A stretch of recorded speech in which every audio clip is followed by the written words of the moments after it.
คมจังหวัดเชียงใหม่สภาวัฒนธรรมอำเภอเมืองเชียงใหม่มูลนิธิพุทธสมาคมชมรมอนุรักษ์วัฒนธรรมประเพณีท้องถิ่นเชียงใหม่ชมรมลูกเสือชาวบ้านจังหวัดเชียงใหม่ทสปชอำเภอเมืองเชียงใหม่จัดกิจกรรมประจำปีดำเนินงานโดยคณะกรรมการบริหารงานกลุ่มหนุ่มสาวจังหวัดเชียงใหม่รถด่วนขบวนที่ 13 พฤหัสบดีที่ 17 ตุลาคมเคลื่อนไปยัง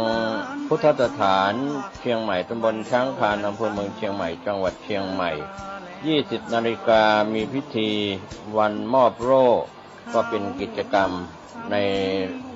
รายการฟังเทศน์รถด่วนขบวนพิเศษประจำปี 2567 ดำเนินงานโดยคณะสงฆ์จังหวัดเชียงใหม่องค์กรเครือข่ายชาวพุทธจังหวัดเชียงใหม่งานนี้ดำเนินงานโดยคณะกรรมการบริหารงานกลุ่มหนุ่มสาวจังหวัดเชียงใหม่ก็เชิญท่านผู้ที่สนใจจะได้เดินทางไปร่วมฟังเทศน์บำเพ็ญกุศลกับรายการรถด่วนขบวนพิเศษทั้ง3 ขบวนตั้งแต่ขบวนที่1จนถึง13ได้บุญได้กุศลจากการฟังธรรมบำเพ็ญบุญบารมีในช่วงเทศกาลเข้าพรรษาและออกพรรษาได้บุญโดยทั่วหน้ากันสวัสดีครับ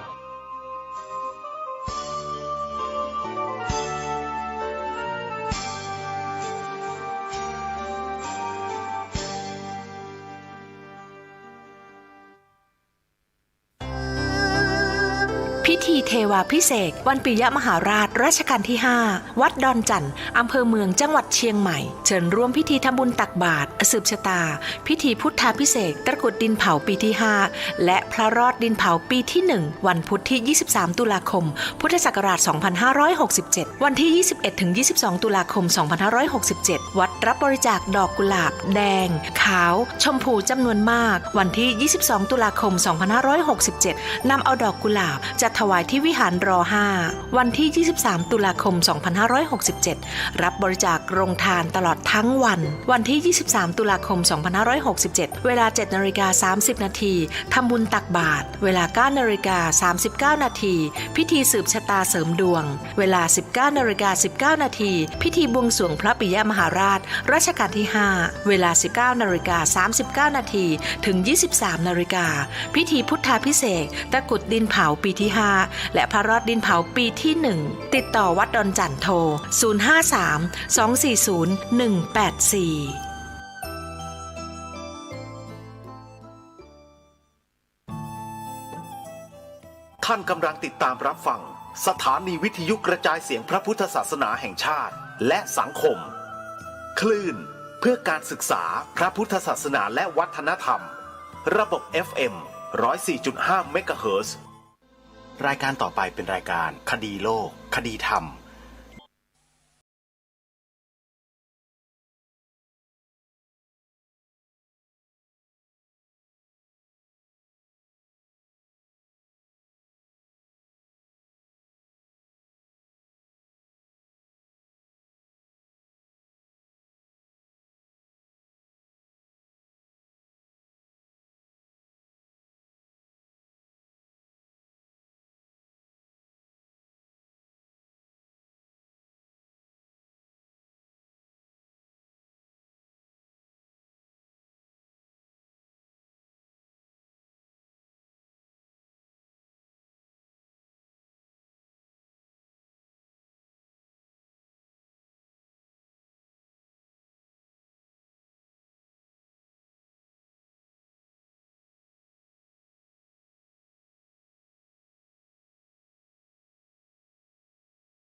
ถือของท่าน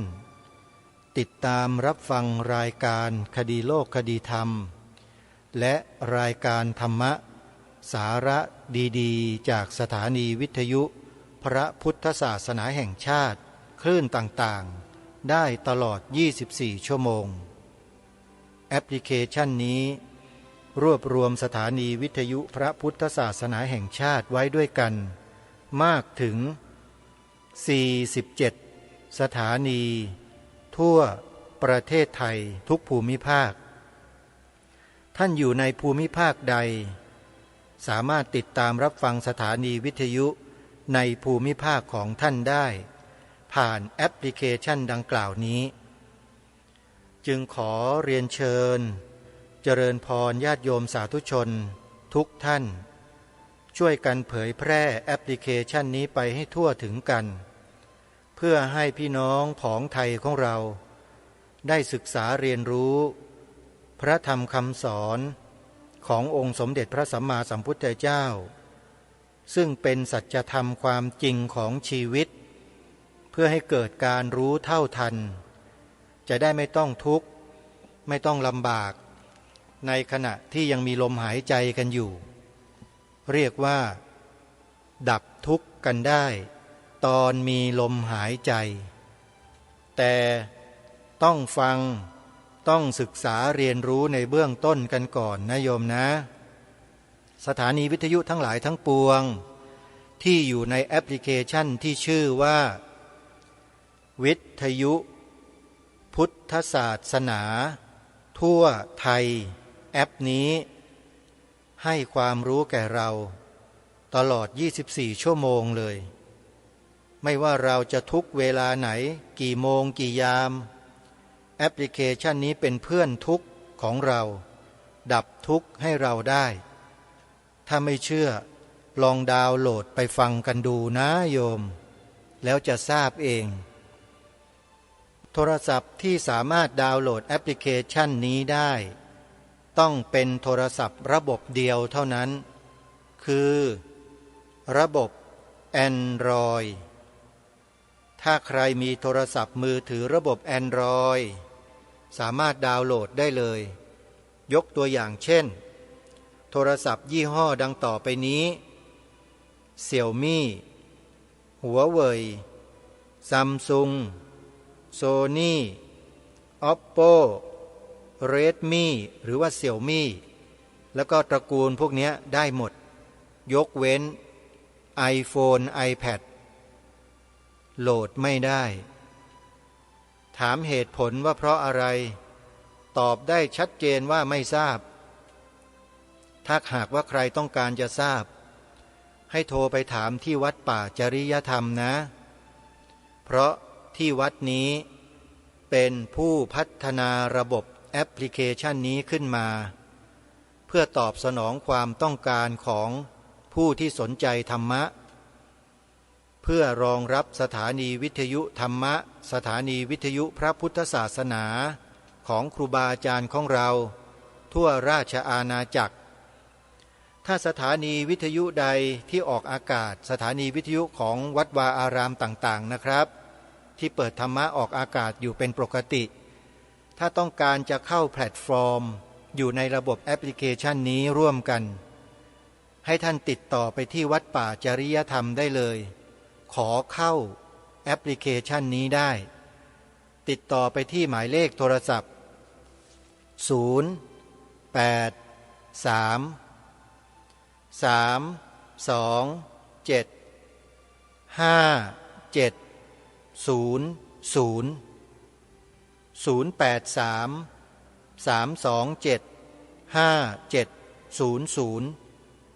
และที่วัดป่าจริยธรรม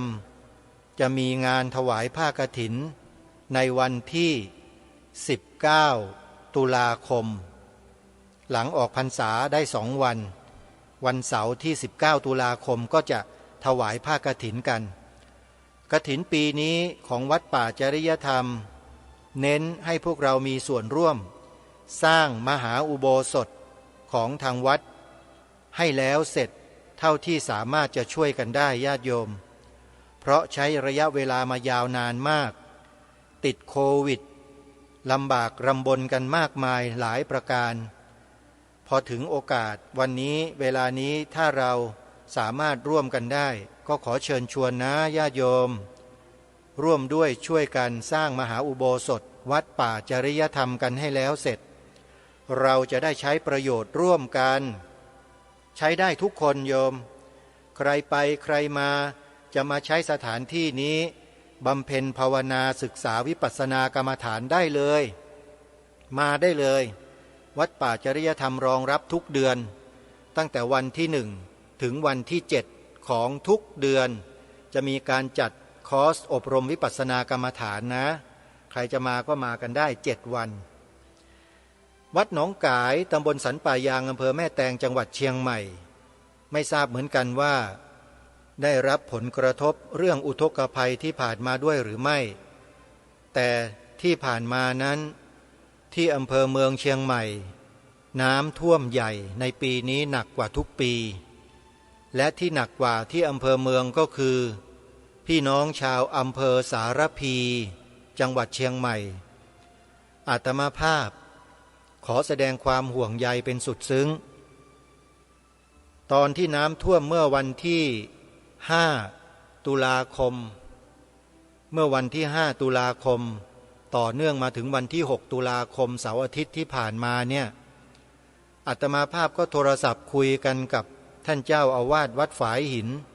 พระครูสมุวิสุวัตวรกิจโจอยู่ท่านก็บอกว่าที่วัดท่านนั้นน้ำไม่ท่วมถ้าที่วัดฝายหินน้ำท่วมเมื่อไหร่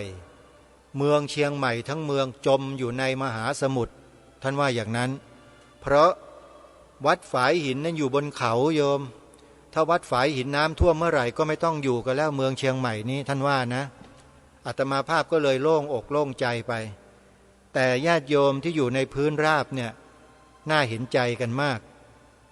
วันที่เกิดเหตุการณ์อาตมาภาพก็เฝ้าติดตามสถานการณ์ทางช่อง YouTube บ้าง Facebook บ้างเขาไลฟ์สดดูกระแสน้ำที่ไหลบ่าอย่างเชี่ยวกรากมากๆเลยเข้าสู่เมืองเชียงใหม่มีคนรายงานกันตลอดทั้งวันทั้งคืนเปิดขึ้นมาก็เสิร์ชหาใน TikTok บ้างใน YouTube บ้างเห็นคนไลฟ์สดสถานการณ์น้ำท่วมต้องขอบอกได้เลยว่ามีความเป็นห่วงมีความเห็นใจกันมากและในท่ามกลางความเดือดร้อนนั้นวัดฝายหินญาติโยมวัดฝายหินนะครับระดมสรรพกำลังของเพื่อนสหายสหธรรมิกพ่อแม่ครูบาอาจารย์จัดทำอาหารและหาน้ำดื่มเนี่ยไปแจกให้กับผู้ที่ติดอยู่ในตัวบ้านเรือนอาคารต่างๆแล้วออกมาไม่ได้ไม่มีอาหารกินไม่มีน้ำดื่มทางวัดฝายหินประสานกับวัดต่างๆที่จัดรายการอยู่ในช่องของสถานีวิทยุวัดสายหินเนี่ยระดมนำอาหารออกไปแจกตามพื้นที่ที่คนเข้าไปไม่ถึงโยมเจ้าหน้าที่เข้าไม่ได้ก็ถือว่าเป็นการแสดงน้ำจิตน้ำใจอย่างชัดเจนมากๆเลยนี่คือข้อดีของการมีสื่อวิทยุสามารถที่จะช่วยติดต่อสื่อสารประสานงานกันได้อย่างคล่องตัวและรวดเร็วแล้วก็ตรงตามเป้าหมายจึงทำให้การช่วยเหลือนั้นไปถึงผู้ประสบภัยโดยตรงเลยต้องกราบขอบพระคุณครับคณะสงฆ์ของจังหวัดเชียงใหม่ที่ไม่เคยทิ้งญาติโยมที่เดือดร้อนทำกันทั้งวันทั้งคืนญาติโยมอาตมาภาพเฝ้าติดตามสถานการณ์อยู่ต้องกราบขอชื่นชมเป็นอย่างยิ่งผมอยู่ทางนี้กรุงเทพก็คอยให้กำลังใจกันอยู่ตลอดนะไม่เคยทอดทิ้งจิตใจนั้นเหมือนกับว่ามันผูกพันกันอยู่ใครที่เดือดร้อนที่ไม่สามารถช่วยเหลือตัวเองได้ประสบภัยแบบนี้เนี่ยอันนี้เป็นหน้าที่เลยที่ทางกระผมแล้วก็ทีมงานจิตอาสาเนี่ยถ้าเรามีกำลังเพียงพอเนี่ยเราจะไปช่วยโดยที่ไม่มีเงื่อนไขใดๆทั้งสิ้นนะแล้วก็ในโอกาสข้างหน้านี้อีกไม่กี่วันไม่กี่สัปดาห์เนี่ยกรุงเทพมหานครก็ยังไม่รู้เหมือนกันว่าน้ำที่ไหลบ่ามาจากภาคเหนือลงมาสู่ภาคกลางกรุงศรีอยุธยานี่จะโดนหนักกว่าเพื่อนเขาว่าอย่างนั้นนะ นะเมื่อถึงกรุงศรีอยุธยาแล้วน้ำก็จะไหลมาตามแม่น้ำเจ้าพระยาทีนี้เราก็วัดที่อาตมาภาพจำพรรษาอยู่ในใกล้ริมน้ำเจ้าพระยาด้วยไม่รู้เหมือนกันว่าจะโดนเหมือนปี54หรือไม่แต่คิดว่าไม่น่าจะหนักถึงขนาดนั้นนะปี54เนี่ยคิดว่าแรงรุนแรงน้ำท่วมเยอะที่สุดแล้วแต่ก็ยังถือว่ายังไม่ถึงกับวิกฤตน้ำที่ไหลบ่ามาก็ในระดับที่พอจะเดินลุยไปได้แต่ว่าในต่างจังหวัดเช่นเชียงรายเชียงใหม่น่านแพร่ต่างๆภาคเหนือพี่น้องภาคเหนือเราเนี่ยล่าสุดนั้นเวียงป่าเป้าก็โดนหนักเลยนะฮะอันนั้นถือว่าเดือดร้อนมากที่สุดที่อำเภอแม่สายญาติโยมพี่น้องชาวอำเภอแม่สายก็ถูกน้ำป่าไหลบ่ามาท่วมเป็นครั้งที่สองแต่ก็ไม่รุนแรงเหมือนครั้งแรกแต่ก็ถือว่าหนักพอสมควรทีเดียวนี่คือสภาพแวดล้อมที่เราไม่สามารถจะป้องกันได้เพราะเป็นไปตามเหตุตามปัจจัยของเขาแต่สิ่งที่เราสามารถทำได้ก็คือช่วยเหลือกันอันนี้ถึงแม้ว่าจะเป็นการช่วยปลายเหตุแต่มันก็มีความจำเป็นอยู่เสมอเพราะเมื่อไหร่ที่พี่น้องคนไทยเราประสบอุบัติเหตุก็ดีประสบภัยพิบัติต่างๆแบบนี้ก็ดีสิ่งจำเป็นก็คือการช่วยเหลือเพราะฉะนั้นเราก็จะร่วมด้วยแล้วก็ช่วยกันปัจจัยสำคัญเลยก็คืออาหารและน้ำดื่มอันนี้เป็นเรื่องใหญ่มากจะต้องมีการเตรียมการกันไว้คอยช่วยเหลือกันนะฮะอาตมาภาพและกระผมนั้นคอยให้กำลังใจโทรศัพท์เข้าไปสอบถามญาติโยมที่อยู่อำเภอสารพีที่เป็นแฟนรายการคดีโลกคดีธรรมก็โทรไปนะตั้งแต่คืนวันที่5 ตุลาคมนะญาติโยมก็คงจะติดปัญหากันอยู่ไม่รับโทรศัพท์ตอนประมาณสักตีหนึ่งหรือหลับนอนกันไปแล้วพอรุ่งเช้าขึ้นมาโยมก็โทรกลับพอโทรกลับมาอาตมาก็รับสายพอรับสายญาติโยมก็พูดคุยแบบตื่นเต้นเลยอ่ะมีความดีอกดีใจแล้วก็มีความปลื้มใจที่โยมเขารู้ว่าอาตมาภาพหรือกระผมในฐานะที่เป็นเจ้าของรายการที่โยมฟังอยู่ได้โทรไปแสดงความห่วงใยเขาก็เป็นการให้กำลังใจกันโยมถึงแม้ว่าจะเป็นบุคคลเพียงแค่คนเดียวนะที่กำลังได้รับภาวะที่เดือดร้อนอยู่แต่ได้รับกำลังใจแล้วเขาก็มีกำลังใจที่จะต่อสู้กันได้ฟังเสียงญาติโยมนะที่อำเภอสารพีที่โทรคุยกับอาตมาแล้ว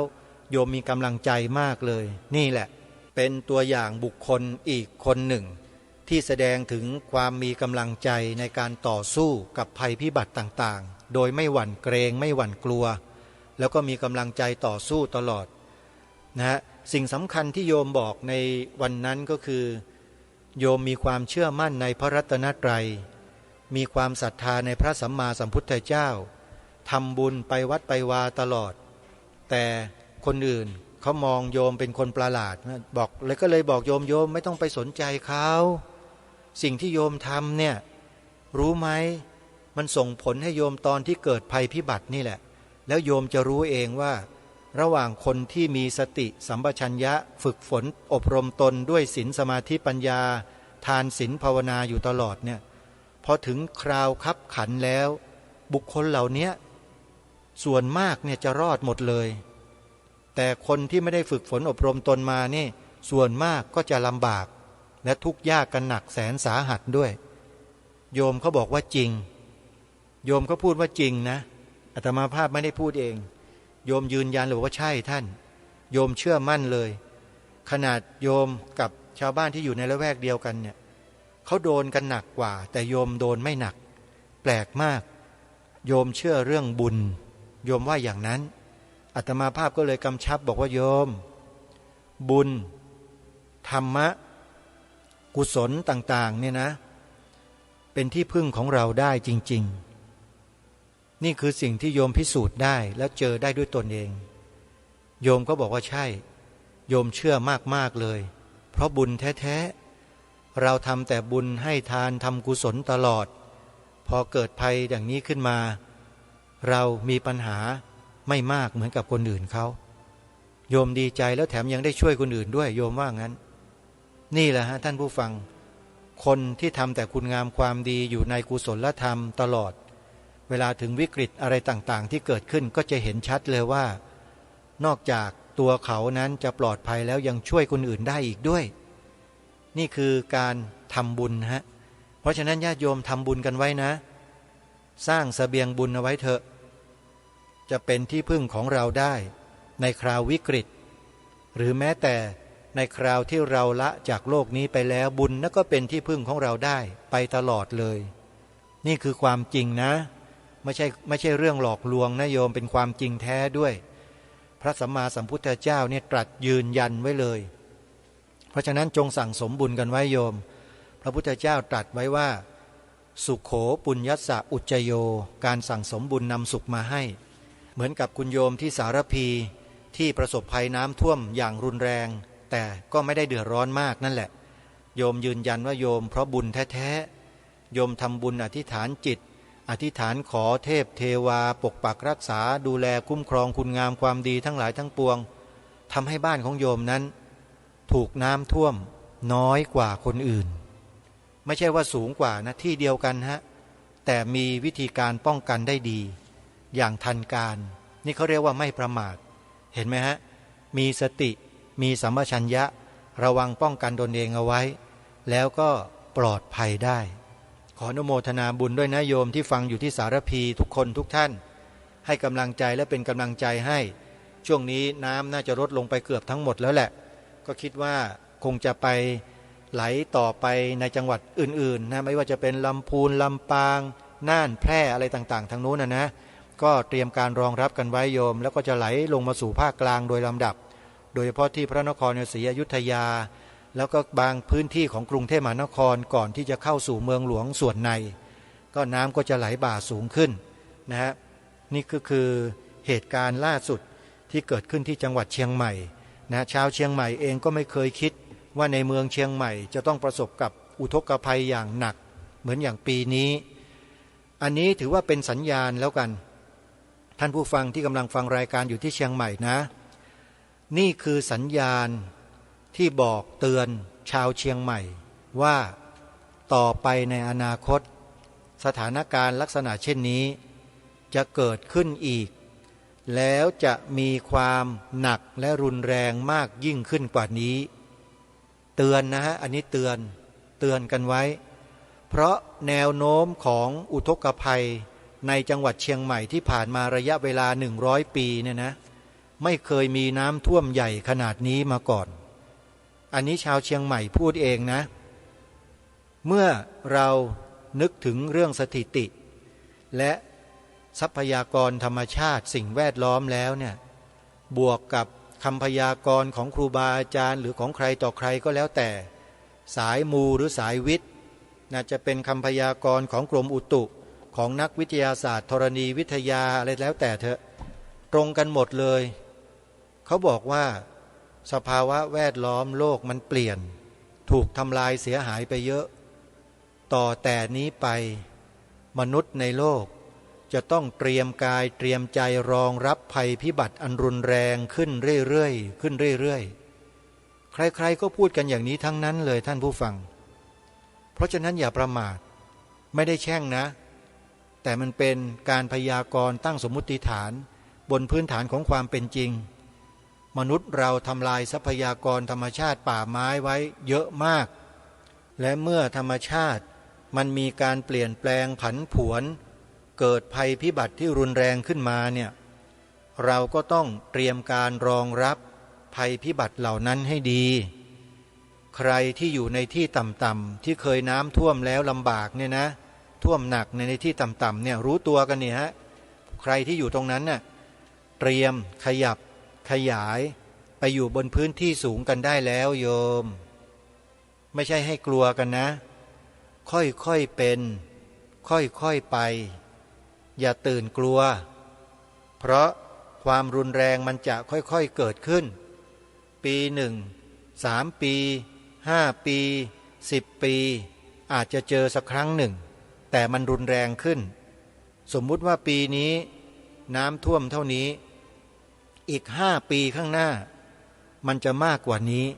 10 ปี20 ปีไม่ใช่มากกว่านี้มันจะหนักกว่านี้หลายเท่าให้กะการกันไว้แบบนี้ท่านผู้ฟังจะได้ไม่ประมาท แล้วเราก็จะได้เตรียมการรองรับกันไว้นี่ก็ต้องขอแสดงความห่วงใยไปยังพี่น้องชาวจังหวัดเชียงใหม่พี่น้องภาคเหนือทั้งหมดไม่ว่าท่านจะอยู่ณที่แห่งหนตำบลใดก็แล้วแต่โดยเฉพาะญาติโยมที่อยู่ตามริมฝั่งแม่น้ำใหญ่ๆของภาคเหนือเนี่ยท่านต้องเตรียมการแล้วนะต้องเตรียมความพร้อมไว้ให้ดีเพราะภัยธรรมชาติเขาไม่บอกเราล่วงหน้าเวลาเขาเกิดเนี่ยเกิดแบบฉับพลันทันด่วนเลยเหมือนกับที่อำเภอแม่สายเห็นไหมน้ำป่าไหลมาทิ้งนำโคลนนำดินเข้ามาเต็มบ้านเลยบางบ้านนี่ดินเข้าไปอยู่ในบ้านเกือบถึงเพดานบ้านนู่นกลบฝังมิดชั้นล่างทั้งหมดเลยเป็นอย่างนี้เกือบทุกครัวเรือนที่ไม่มีประตูแน่นหนาก็จะมีดินโคลนเนี่ยเข้าไปในบ้านเห็นญาติโยมเจ้าของบ้านนั่งแซะดินขุดดินออกกันทีละเล็กทีละน้อยทีละเล็กทีละน้อยเห็นแล้วเหนื่อยแทนเลยโยมเห็นใจจริงๆแล้วก็มีข่าวซ้ำมาว่าน้ำท่วมซ้ำสองอีกนี่คือปัญหาของธรรมชาติที่เราไม่สามารถจะยับยั้งได้เลยท่านผู้ฟังนี่คือสิ่งที่เราจะต้องช่วยกันพิจารณาช่วยกันคิดช่วยกันหาทางระวังป้องกันอย่าให้เราตกอยู่ในสภาวะเช่นนี้ตลอดไปเลยนะโยมช่วยกันครั้นจะบอกให้พวกเราไปปลูกต้นไม้ในพื้นที่ภูเขาอะไรต่างๆเนี่ยมันก็เกินเวลาไปแล้วโยมมันไม่ทันการแล้วเพราะมันถูกทำลายมาเป็นระยะเวลาหลาย10 ปีและต้นไม้แต่ละต้นที่มันเคยใหญ่โตอยู่บนพื้นที่ภูเขาทั้งหลายทั้งปวงรอบๆพื้นที่ที่เราอยู่เนี่ยมันมีอายุบางต้นก็เป็นพันปี500-600 ปี300 ปีอย่างน้อยโยมและไปตัดไปโค่นเขาลงมาเนี่ยสภาพของภูมิประเทศมันก็เป็นเขาหัวโล้นเวลาน้ำฝนตกมาอย่างมากมายมหาศาลมันไม่รู้จะไปไหนมันก็ไหลลงมาตามร่องน้ำตามซอกเขาแล้วก็ลงมาตามลำธารเผอิญที่อำเภอแม่สายนะก็มีแม่น้ำอยู่ขั้นระหว่างท่าขี้เหล็กกับแม่สายแม่น้ำนั้นน่ะเรียกว่าแม่น้ำอะไรก็ไม่รู้แหละเวลาน้ำป่ามันมามันก็ท่วมอำเภอแม่สายแบบสุดลูกหูลูกตาเลยนี่คือภัยธรรมชาติที่เราไม่สามารถจะยับยั้งไว้ได้ท่านผู้ฟังเพราะฉะนั้นต่อไปนี้เชื่อว่าที่อำเภอแม่สายจะไม่ได้มีเหตุการณ์เฉพาะครั้งนี้เท่านั้นแต่ครั้งต่อไปอาจจะมีขึ้นอีกก็ได้เพราะฉะนั้นเพื่อไม่ให้เกิดเหตุการณ์เช่นนี้ขึ้นก็คงจะต้องหามาตรการป้องกันกัลยาณญาติโยมจะอยู่ตรงนี้หรือจะไปอยู่ที่ไหนอย่างไรก็คิดกันเสียตั้งแต่บัดนี้อย่ารอช้าเพราะนี่คือการเตือนของธรรมชาติครั้งแรกที่รุนแรงนะที่เราว่ารุนแรงแล้วใช่ไหมยังเดี๋ยวยังมีอีกมันจะรุนแรงมากกว่านี้ขึ้นเรื่อยๆมันไม่ใช่แค่นี้แน่นอนท่านผู้ฟังที่พูดนี้ไม่ได้ข่มขู่ไม่ได้มากระทำการทำให้พวกเราตื่นกลัวกันนะแต่พูดโดยสถิติของเหตุการณ์แบบนี้ที่มันเคยเกิดขึ้นในทั่วโลกมาแล้วภัยพิบัติที่รุนแรงจากน้ำเนี่ยเจอกันมาเยอะนะมันหนีไม่พ้นจริงๆเพราะฉะนั้นมันจะไม่เกิดขึ้นอีกเลยมันเป็นไปไม่ได้แน่มันต้องเกิดแต่มันจะเกิดเมื่อไหร่อย่างไรนั้นอันนี้ก็ต้องคอยดูสถานการณ์กรมอุตุนิยมวิทยามีการพยากรณ์อากาศในแต่ละช่วงในแต่ละเวลาก็แล้วกันแล้วเราก็ให้ระมัดระวังกันไว้นะถ้าใครที่จะร่วมทำบุญสนับสนุนเป็นค่าอาหารน้ำดื่มให้กับผู้ประสบภัยที่ภาคเหนือนะโยมนะอาตมาภาพก็มีข้อมูลที่จะแจ้งบอกกับญาติโยมให้มีส่วนร่วมกันนะให้ติดต่อไปที่วัดฝายหินได้เลยสาธุชนโยมโทรศัพท์ไปร่วมบริจาคผ่านวัดฝายหินก็ได้นะโยมอาตมาภาพกับทางเจ้าวาดวัดฝายหินเนี่ยเราประสานงานกันอยู่ถึงแม้ว่าเราจะอยู่ในภูมิภาคอื่นก็ตามเราก็สามารถมีส่วนร่วมด้วยช่วยพี่น้องชาวภาคเหนือที่ประสบอุทกภัยกันได้นะติดต่อไปที่เบอร์นี้นะโยมเบอร์หมายเลขโทรศัพท์087 915 เจ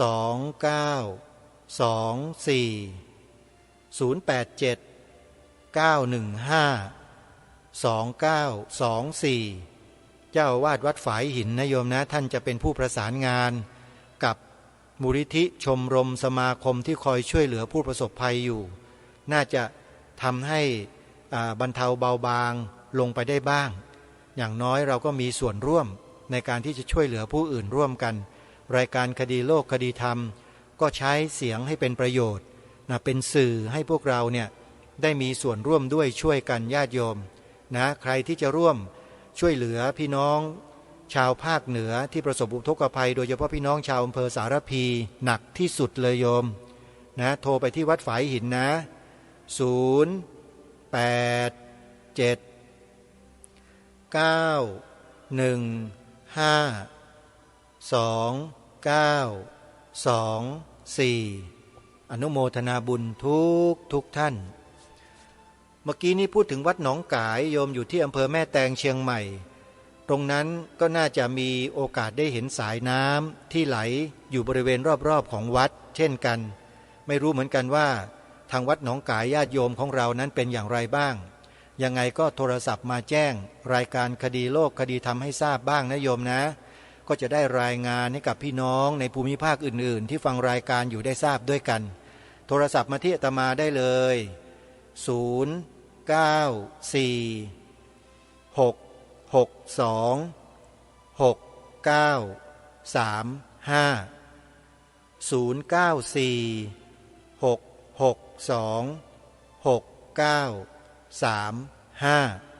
พระครูปลัดนรงฤทธิ์นะโยมนะยินดี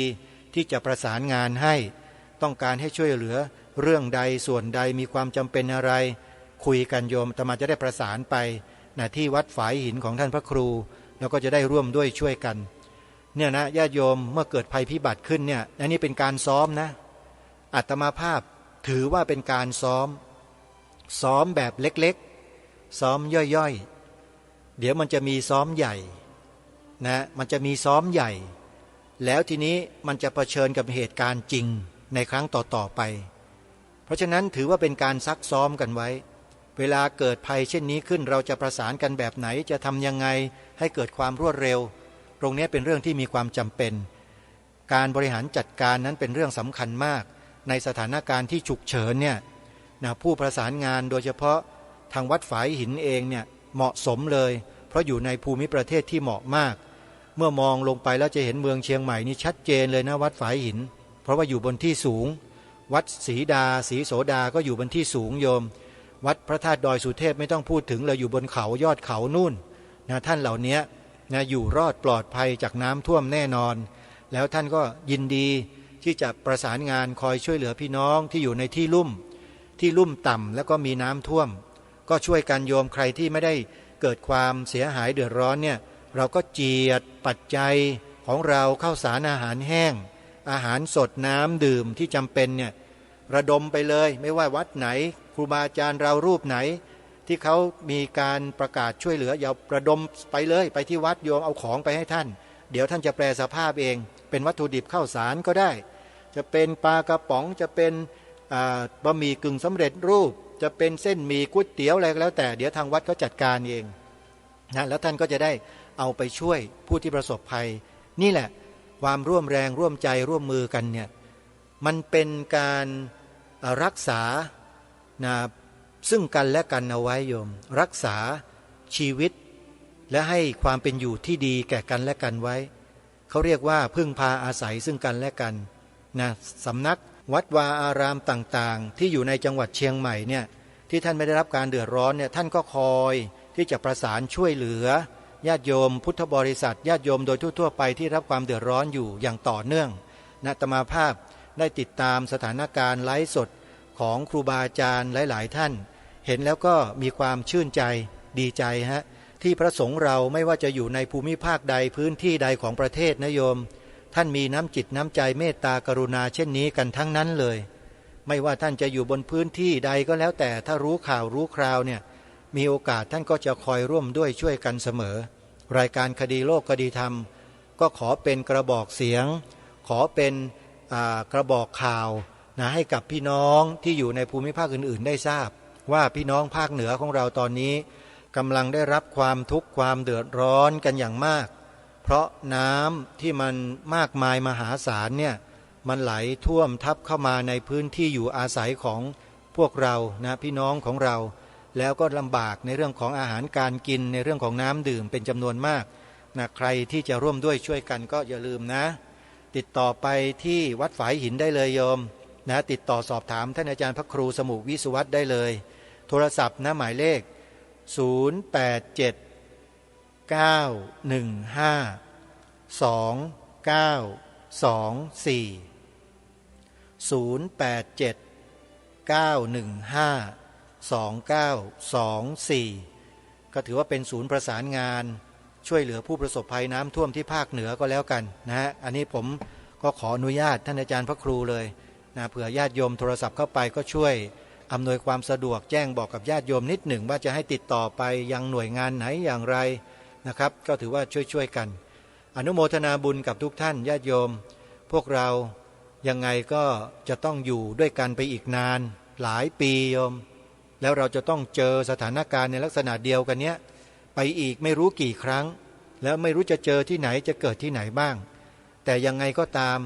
ขอให้ใจเราเนี่ยหนักแน่นและมั่นคงไว้ให้มีจิตใจเมตตากรุณา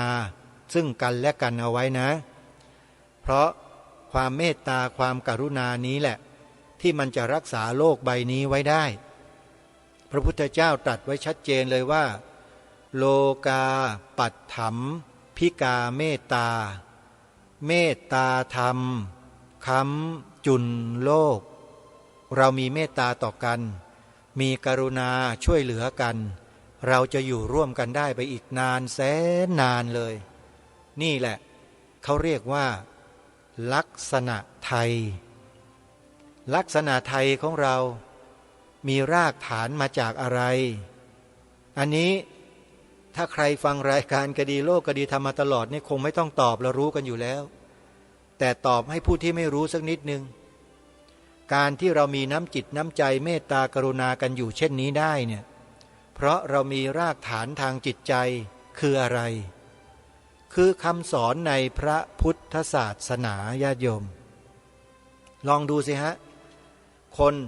ที่ออกไปช่วยเหลือคนด้วยกันส่วนมากเป็นคนที่นับถือพระพุทธเจ้าใช่หรือไม่แต่คนบางกลุ่มบางพวกที่นับถือพระผู้เป็นเจ้าเรายังไม่เคยเห็นเขาไปแสดงออกเช่นนี้เหมือนอย่างพวกเราชาวพุทธกันเลยใช่ไหมไม่มีเลยตั้งแต่ไหนแต่ไรมาก็มีไม่ได้เพราะเขาบอกว่าพระเจ้าไม่ให้ช่วยเป็นไงญาติโยมที่เขาบอกว่าศาสนาทุกศาสนาสอนให้คนเป็นคนดีเหมือนกันนะจริงหรือเปล่าเมื่อนำสิ่งเหล่านี้มาเทียบเคียงกันแล้วว่าจริงไหมคำนี้จะใช้ได้ต่อไปไหมศาสนาทุกศาสนาสอนให้คนดีเหมือนกันเนี่ยจะใช้ได้ต่อไปไหมล่ะใครที่ยังโลกสวยอยู่นะโยมเลิกเถอะที่ไปยกศาสนาอื่นอยู่อะพอทีเถอะท่านลืมหูลืมตามาดูความเป็นจริงบ้างเวลาพี่น้องคนไทยเราเดือดร้อนเนี่ยเห็นมีแต่พระสงฆ์มีแต่ชาวพุทธเราเนี่ยไปช่วยกันอยู่ตลอดเลยเห็นชาวอื่นไปบ้างไหมชาวอื่นเนี่ยไม่รู้ชาวไหนนะถามเฉยๆฮะไม่ได้ไปดูถูกหรอกท่านอาจจะช่วยเหมือนกันแต่ช่วยแบบไหนเราไม่เคยรู้ไงเพราะไม่เคยได้ยินประกาศอ่ะก็มีแต่พวกเรานี่แหละลุยน้ำลุยไฟลุยโคลนกันออกไปช่วยเหลือกันอยู่นี่คือสิ่งที่มันเกิดขึ้นจากข้างในคือจิตใจที่มีเมตตากรุณาอันมีรากฐานมาจากคำสอนของพระสัมมาสัมพุทธเจ้าไปมาวันนี้ก็เลยปรารภถึงเรื่องของอุทกภัยน้ำท่วมที่ภาคเหนือจังหวัดเชียงใหม่ให้ท่านผู้ฟังได้ติดตามรับฟังกันได้ทราบถึงสถานการณ์ที่ผ่านมาว่าได้เกิดภัยพิบัติเล็กๆถ้าจะบอกว่าเป็นการซักซ้อมคือเป็นการซ้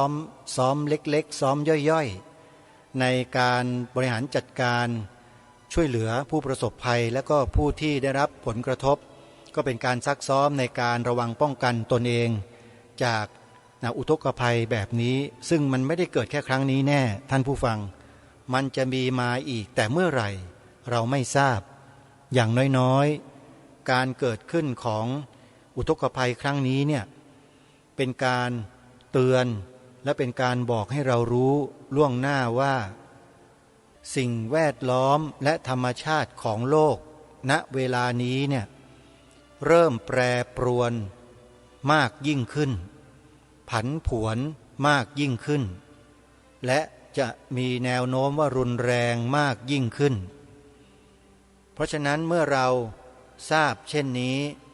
รู้เช่นนี้แล้วเราจะมีมาตรการในการระวังและป้องกันตนเองหมู่คณะของพวกเรากันอย่างไรอันนี้ก็ต้องหาทางกันแต่เนิ่นๆนะท่านผู้ฟัง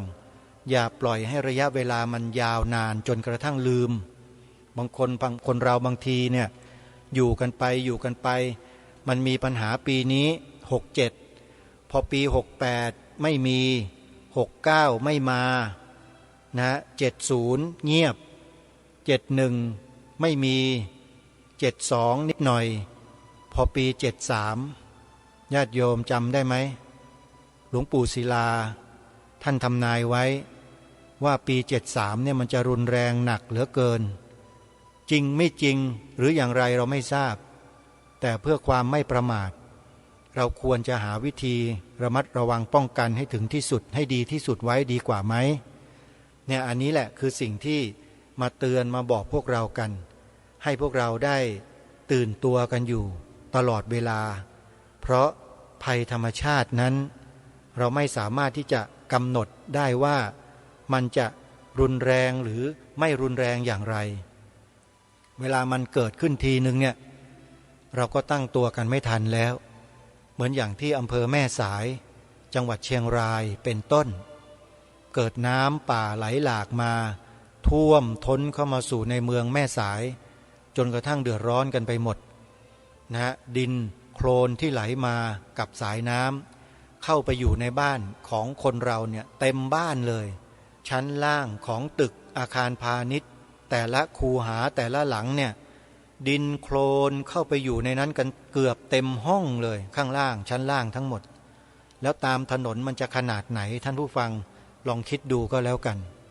สถานการณ์แบบนี้ไม่ใช่เกิดแค่ครั้งนี้เท่านั้นนะมันจะมีมาอีกแต่เมื่อไหร่ไม่ทราบ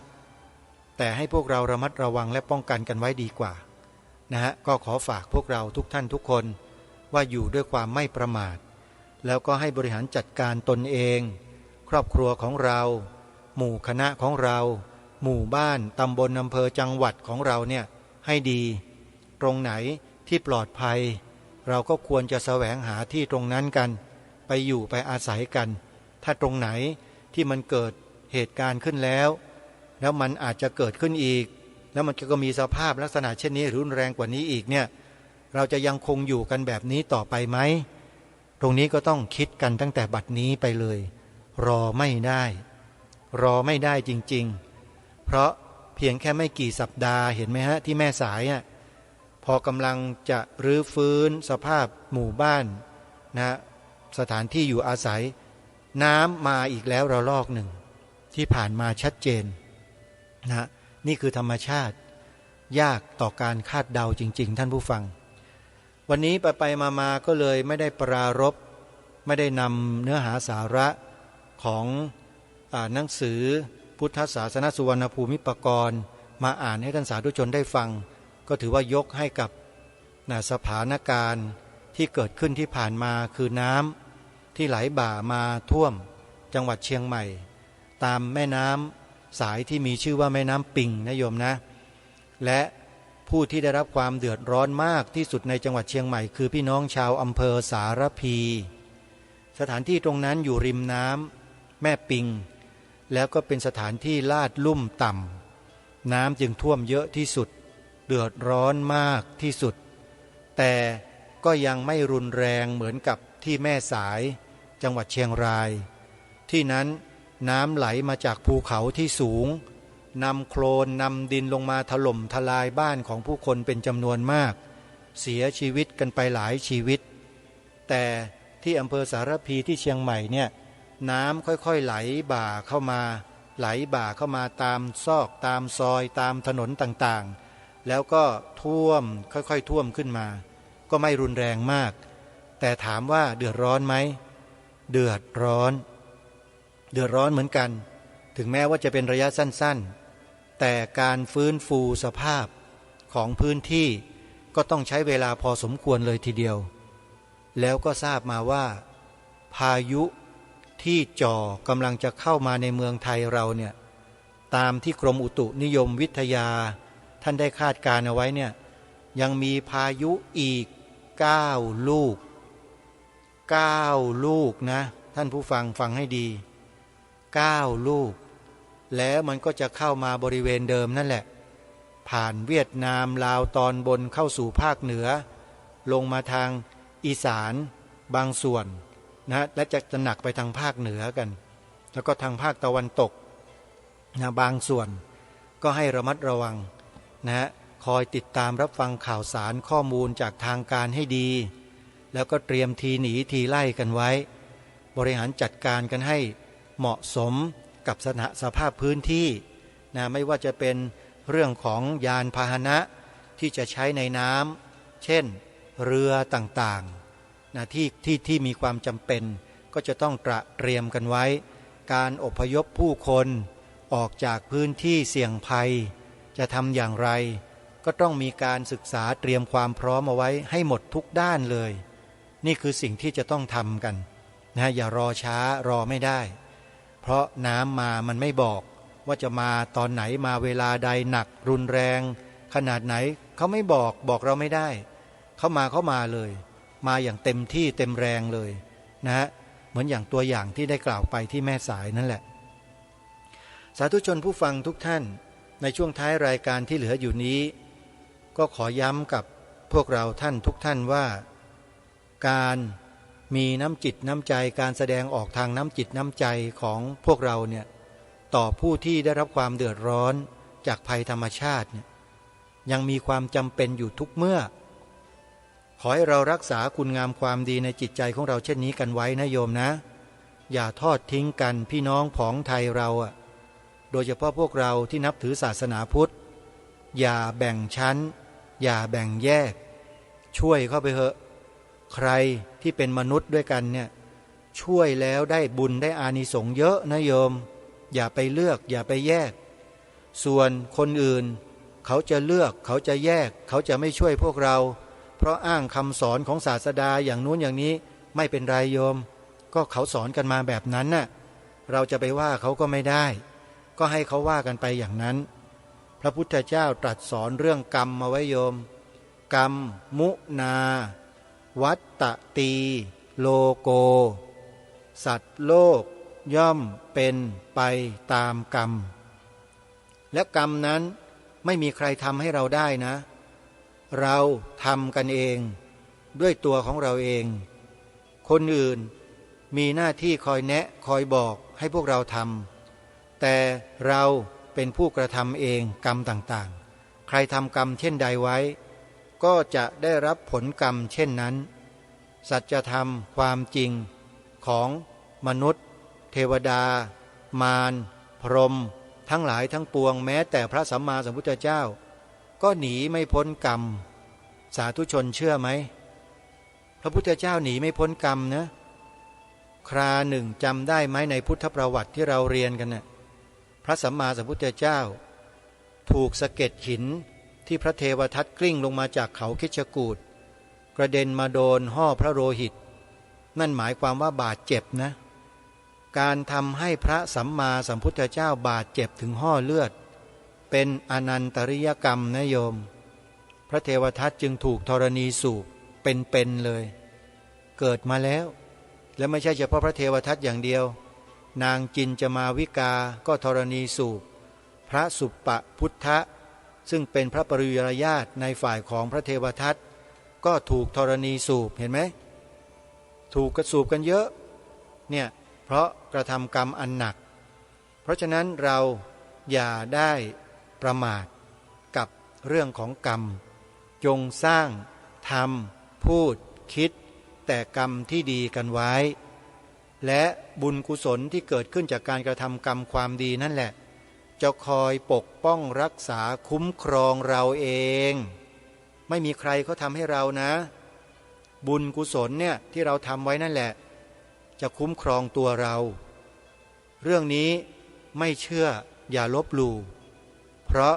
ญาติโยมที่อำเภอสารพีที่ฟังรายการคดีโลกคดีธรรมคุยกันเมื่อวันที่6 ตุลาคมวันอาทิตย์ที่ผ่านมาเนี่ยโยมบอกว่าเพราะบุญแท้ๆเลยโยมเบากว่าคนอื่นเยอะรอบๆนี่เขาโดนหนักๆกันทั้งนั้นเขาว่างั้นโยมบอกว่าเชื่ออานุภาพแห่งบุญอาตมาก็ขออนุโมทนาสาธุเลยบอกโยมพูดได้ดีมากสิ่งที่โยมพูดนั้นเป็นความจริงแท้อาตมาภาพมีความเชื่อมั่นในเรื่องนี้มานานแล้วจึงจัดรายการแบบที่โยมได้ฟังนี่แหละไม่ง้อความชั่วไม่ง้อคนชั่วง้อแต่คนดีแล้วชวนแต่คนมาทำความดีด้วยกันอะไรที่เป็นสิ่งที่ดีทำเข้าไปเถอะเพราะมันเป็นผลที่ดีต่อเราและก็ผู้อื่นต่อประเทศชาติบ้านเมืองต่อพระศาสนาของชาติ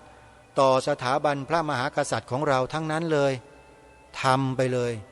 ไม่ต้องรอใครมาสั่งเราสั่งตัวเราเองทำเองได้นะขอฝากไว้ท่านผู้ฟังวันนี้เวลาของรายการก็หมดแล้วท่านผู้ฟังฝากท่านสาธุชนที่มีน้ำจิตน้ำใจที่ชอบจะช่วยเหลือผู้ประสบภัยอีกครั้งหนึ่งนะโยมนะพี่น้องชาวภาคเหนือของเราได้รับอุทกภัยอย่างรุนแรงที่ผ่านมายังรอการฟื้นฟูกันอยู่หลายครอบครัวที่ยากจนยังมีนะโยมใครจะช่วยสนับสนุนส่งเสริมช่วยกันดูแลช่วยกันฟื้นฟูสภาพจิตใจของพี่น้องเหล่านั้นติดต่อไปที่วัดฝายหินนะหมายเลขโทรศัพท์0 8 7 9 1 5 2 9 2 4ขออนุโมทนาสาธุวันนี้เวลาของรายการหมดลงแล้วต้องขอสมมุติยุติไว้แต่เพียงเท่านี้ขอความสุขความสวัสดีในธรรมแห่งองค์สมเด็จพระบรมศาสดาสัมมาสัมพุทธเจ้าจงปรากฏเกิดมีขึ้นในจิตใจของท่านผู้ฟังทุกท่านทุกคนเทินขอเจริญพรกล้าคิดก็ต้องกล้าทำอย่ากลัวถ้าทำความดีเร่งศึกษาปัญหาให้ทันท่วงทีเมืองไทยจะพัฒนากว่านี้รายการดีๆคดีโลกคดีธรรมขอรำพันบรรยายความคิดเครื่องหมายแห่งสีทั้งสามงามถนัดขาวคือบริสุทธิ์สีสวัสดิ์หมายพระไตรรัตน์และธรรมะคุ้มจิตไทยแดงคือโลหิตเราใสซึ่งยอมสละ